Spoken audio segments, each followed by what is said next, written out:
ಕರ್ನಾಟಕದ ಪ್ರತಿಯೊಂದು ಆಸ್ಪತ್ರೆಯ ಹಿಂದೆ ನಿಂತಿರುವವರು. ರಾಷ್ಟ್ರೀಯ ಆರೋಗ್ಯ ಅಭಿಯಾನದ ನಂದಕರು.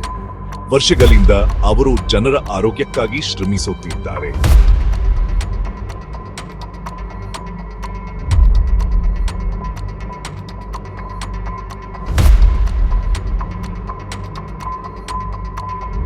After 18 years, how can you do this? We demand fair policy now. Stop the new HR policy. We have served for 20 years. We want justice. ಸಾವಿರಾರು ಆರೋಗ್ಯ ನೌಕರರು ಕೆಲಸ ಕಳೆದುಕೊಳ್ಳುವ ಭಯದಲ್ಲಿ ಪಾಲುದಾರಿದ್ದಾರೆ. ಕೊರೋನಾದ ಸಮಯದಲ್ಲಿ ತಮ್ಮ ಜೀವ ಪಕ್ಕಿಟ್ಟು ಕೆಲಸ ಮಾಡಿದ ಇವರಿಗೆ ಭದ್ರತೆ ಯಾರು ಕೊಡ್ತಾರೆ?